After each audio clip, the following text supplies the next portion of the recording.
Hello and welcome to Racers Now. We have the 5th edition of our State of the Betting Ring series as we talk to one of the most famous faces from the betting ring, Barry Pinno Pinnington. The tash is there in its full glory. You look like you're in some reception in Lanzarote with that shirt on. As you know, Adam, evening all, by the way.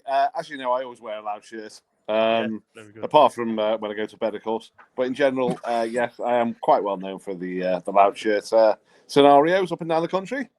I like it. Yes, Well, you've had a shave, doesn't he? Doesn't he look well? Doesn't he look well? He's put a lovely shirt on. You could be in Cyprus, Barry, looking at you, Well, but instead you're in Candid Rodwells.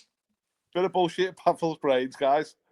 Yeah, well, SD has twisted your arm to come on. You've been at Ludlow today. First question, did you win and did you take any money off SD? Of course I did. I mean, you could class it as a bribe, really, but really I won it fair and square. But it could be classed as a bribe. He's done a batter carpet to me today, which goes towards my Canaries or Lanzarote, or even perhaps a couple of new shirts. He's very generous that way whenever I see him. Yeah, yes. Or a wax, Barry. You could have a wax, a backside and crack. Sorry, I didn't realise my arse was showing. Now, anyway, moving on. Moving very swiftly on, while he's just frozen. Got your so you're yes. So you're at Cheltenham, aren't you? So the tash will be there 3 times. Is that correct? No, I'm only going once. I haven't doppelgangered myself yet so far. No, I've actually got 3 pitches, so I will be there once. Now, I do like to get my facts correct. I've got 3 pitches there, which I've just had to go and see the bank manager now to afford the rent for them. I think the exits for 4 days are in the region of 14 grand. So I've got to get a few, Bob, haven't I? I've got to get there a few of your lays, in the bag. Yes, that's 3.5 grand. That's 3.5 grand a day. So it's over £1,000 a pitch per day. Yeah, I mean, I do pay myself 3 grand a day, but apart from that, I've got to take that on board, haven't I? But yeah. To be honest, Adam, it's expensive. They charge us an arm and a leg. They're not very good. Cheltenham are not very good at looking after the bookmakers when it comes down to price. Being fair with us with our pitch rate, they charge something like 7 times the entrance fee, and in general, unless that day is sold out, they charge us 7 times the entrance fee, whatever the on-the-day price is.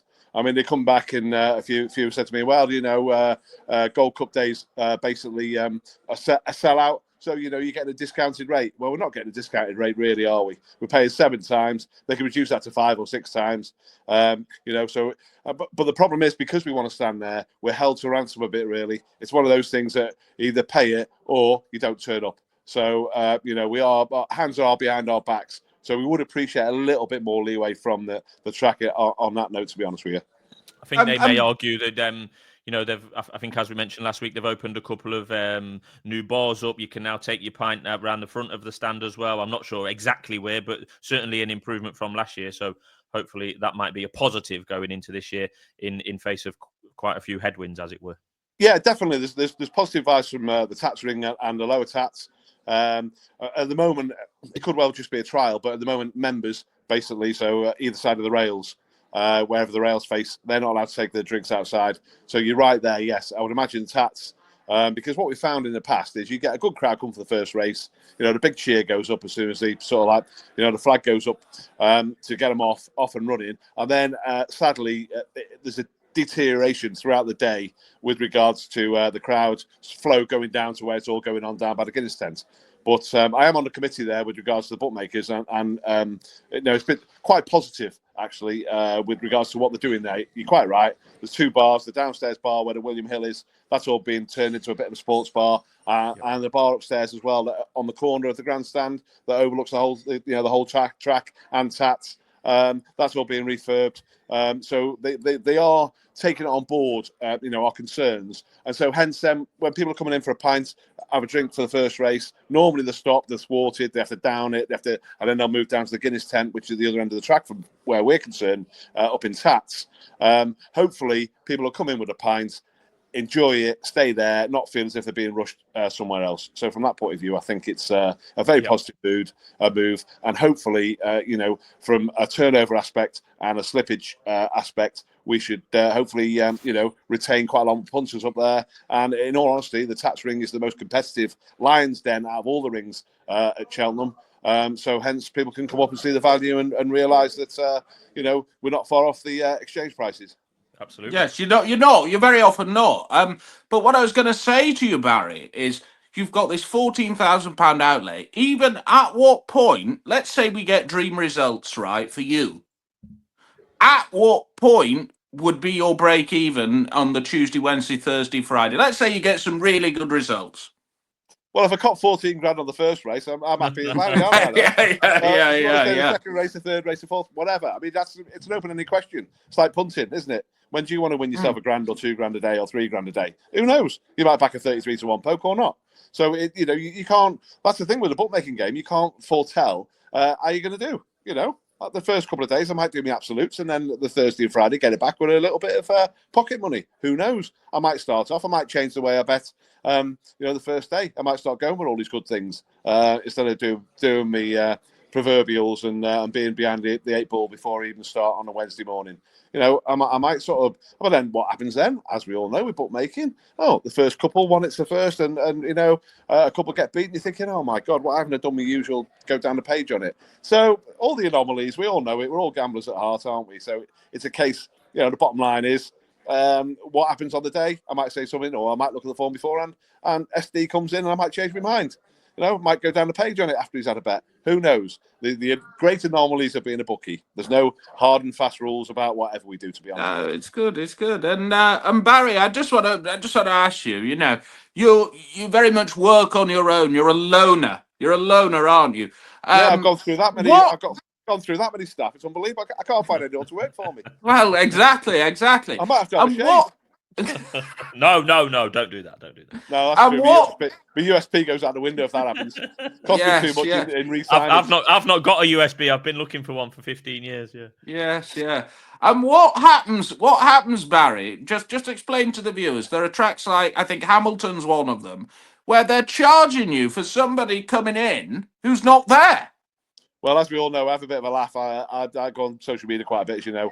I'm basically, my fictitious workman's called Wilson. Now, Wilson was the football with the big handprints in Castaway, because basically, he's a person, but he isn't. And this is the problem with certain tracks.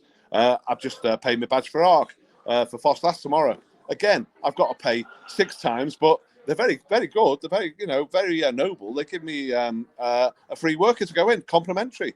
Hold on, if you charge me 5 times instead of 6, and maybe charge for people who do have staff, it wouldn't be complimentary. I wouldn't be paying an extra 23 quid on the day price for a worker that I don't have. I mean, I'm not quite sure it's legal, but the bottom line is all these 23 quids or 20 quids or sometimes on the music nights, the actual 50 quids, for argument's sake, which some of the art tracks do charge to get in. The on the day price, they might be discounted to a pony or a score or whatever midweek or 3 months before, but we are basically bound to pay the multiple of the day. So they have got leeway by reducing the multiple if they want to. Or another idea I came up with is, why don't they turn around and say, okay, we are doing it this way. This is how we want to do it. We believe this is correct, because quite a lot of staff do have bookmakers do have staff, clerks, foremen, whatever. All right, why not come along on the day and say, right, you'll work on your own. Here's your 23 quid back. We appreciate, you haven't got anyone working with you. They could do that. So do you think racecourses use on-course bookmakers, certain ones, as just a cash cow with? I mean, what's a marketing fee? Can you explain to me what your marketing fee is, Barry? How long have we got?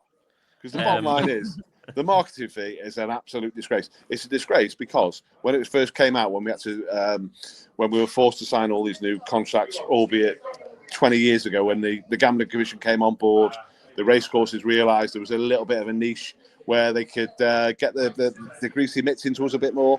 So the guys that actually did our contracts and were so-called representing us on course lads, they took it on board to think that, if we charge a marketing fee, then those who only turn up once a year will probably not turn up. So your backline bookies who just turn up on a decent Saturday will probably not bother turning up, because the very nature they might have to pay another 150 quid to do so. But it's backfired, basically, because if you want to go on a busy day, again, like I'm talking about the multiple, you are you're stymied into paying it. And the marketing fee, some courses turn around and say, well, we've got some bookmakers on track today. Others, you don't hear a whisper from. So God knows where our marketing fee goes. But the problem is, every pitch you have in every ring, you have to pay a marketing fee. Now, let's take Aintree, for example. Aintree have 8 days racing, right? So you've got to pay a marketing day for the Grand National, 3 days. In Tats, say you're in Tats. I know one guy that does Tats for 2 days, the Thursday, Friday. He then goes over to the embankment. So now he has to pay another marketing fee for the embankment. And then he wants to come for the off meetings, the 4 or 5 off meetings there are. So he pays another marketing fee for that. So you're actually paying for 8 meetings, 3 marketing fees, nigh on probably 500 quid, for marketing what? So it's a joke. I'd never heard of that. I'd never heard of that. It sounds like a racket to me. I mean, they would defend it. They would defend it and say it's for the general marketing to get people into the racecourse, whether they be advertising Haydock on the back of buses or Aintree in Liverpool town centre billboards. But yeah, I don't know how that's the responsibility of you and your mates standing in the ring. Yeah, and of course, I'm known as a journeyman bookie, so I've got a lot of pitches up and down the country. To a certain degree, I enjoy going to travelling up and down, going to different tracks, like yourself, Steve. But however, there is the negative, because if I just want to go to Hexham one day, I won't do because I bought up. But for argument's sake, or the Derby or whatever, we've got to pay a marketing fee just for that one meeting.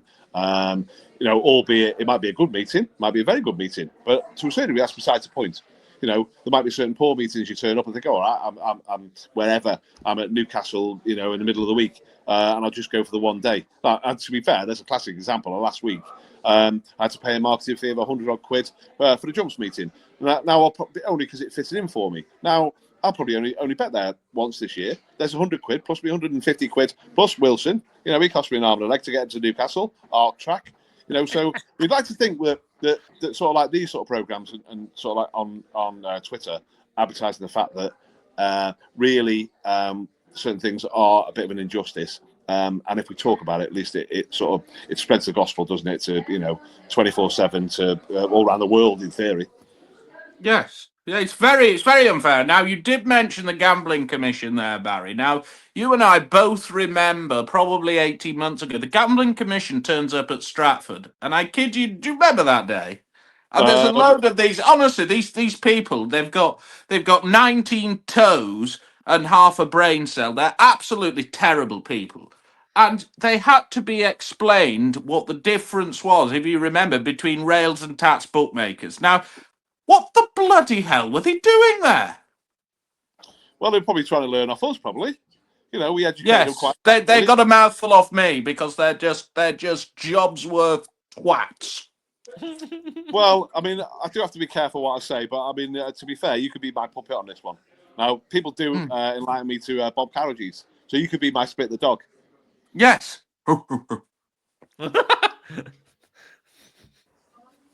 Bloody yes. The Gambling Commission. I mean, the thing is, when they first came in, I think it was probably after the John Batten episode, wasn't it? I think Racecourses had to tighten up things because of what happened there. Now, which is fine, but I mean, there's so many things you could talk about with regards to things that aren't fair for us bookmakers, on-course bookies that have to apply for a license. Used to have to go to the courts, the police, and everything else to get a license. And 99.99% of bookmakers are basically bona fide sort of people who are trying to earn a living. But of course, the Gambling Commission, when they first came in, thought we were all sort of like money lenders or all sorts basically, and that we weren't fit for purpose. But I think over the course of time, they've half realised that we are decent people, inverted commas, trying to ply our trade. So it was all a little bit unfounded, really. And unfortunately, then the racecourses have also gone on top of that with regards to our licenses, which, in theory, when we first were buying and selling pitches, it was basically in perpetuity. That's before boards on rails. So the word was in perpetuity, as if you're buying this now in perpetuity for a lifetime that you can pass down to your family and kids and whatever.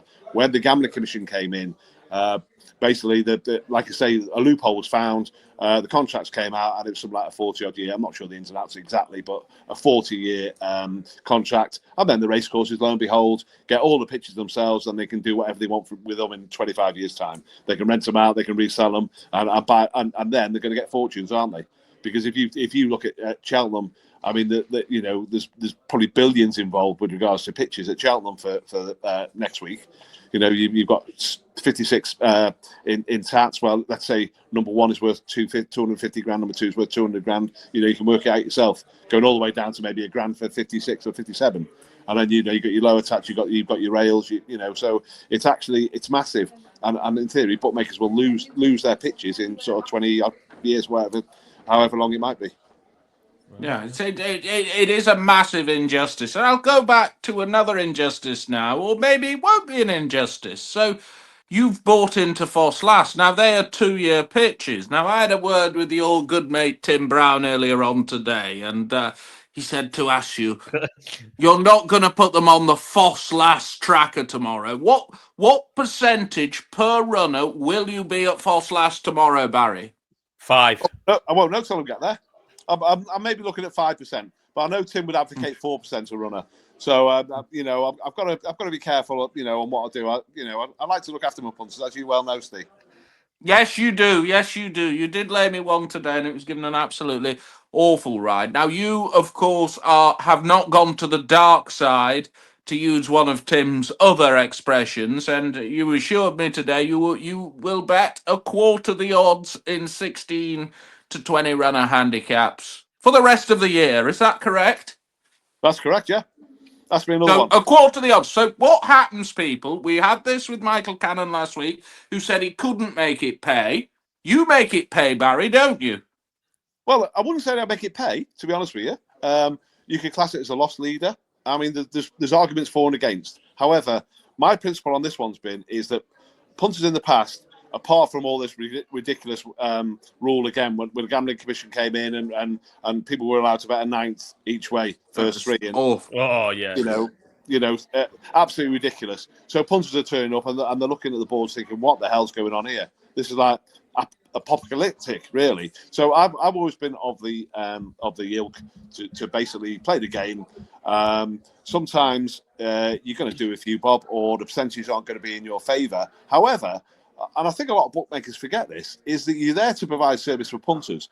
Punters, to a certain degree, are expecting us to play by Queensberry rules, basically. So from my point of view, I always believe, and I still do to this day, there might have been one or two occasions over the last sort of 20 years where I bet a fifth, but in general, I bet a quarter, because I feel that, A, I'm attracting repeat business, B, okay, I might be betting to 90% on the place market opposed to, the sort of like 100% plus market, which you should do in theory. Although, because what we say in the bookmaking trade is you're betting over broke. So if you're betting over broke, in theory, if you lay them all to a level stake, or lay them all, if you're betting to 90% and you take £1,000 in, you're basically going to do 100 quid, basically. You're going to do your 10% of your money in theory. It's not like that. You're going to lay certain ones, you're not going to lay others, but that gives you the level of where you are. So to me, yes, you're going to lose on your place market at times. Of course you are. But however, you're going to gain a little bit back on the win market. You will get people betting with you, 8-1, because you have to go 8-1 a 10-1 shot where they're betting win only. They might have a 5 or a 10 with you 8-1. So so that enhances your percentage on your win book. So there's pros and cons, but I think more importantly, I think it's a goodwill gesture for the likes of you, Steve, and other people, although you do abuse it, Stephen, I'm afraid to say.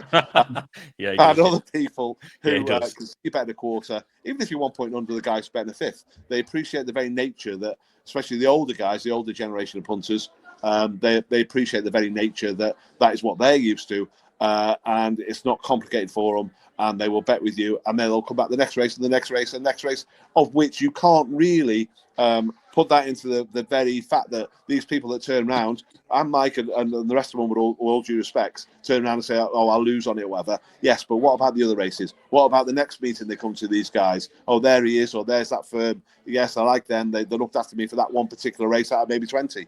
But they remember it. So as a marketing tool, as a goodwill gesture, then really, I'm all for it.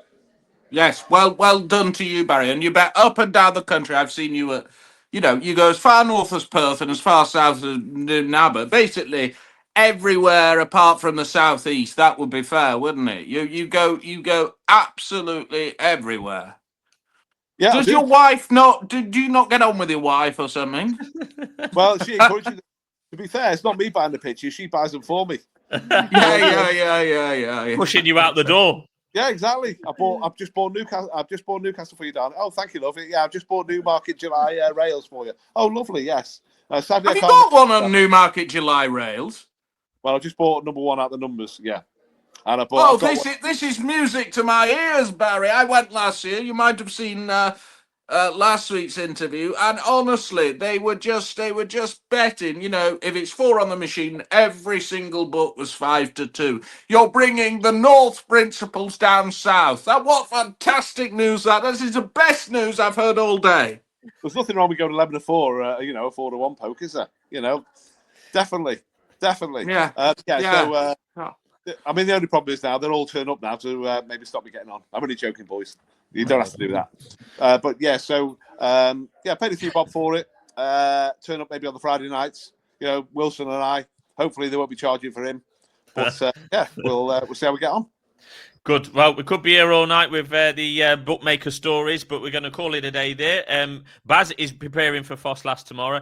SD is preparing for the weekend at Kelso, and God knows where he's going on Sunday. And that's it for episode 5 of our Talking to the Bookmaker. So thanks for tuning in, and we'll be back soon. Thank you, Barry. Have a safe journey. Thanks, guys. Review night next Friday. Thank you.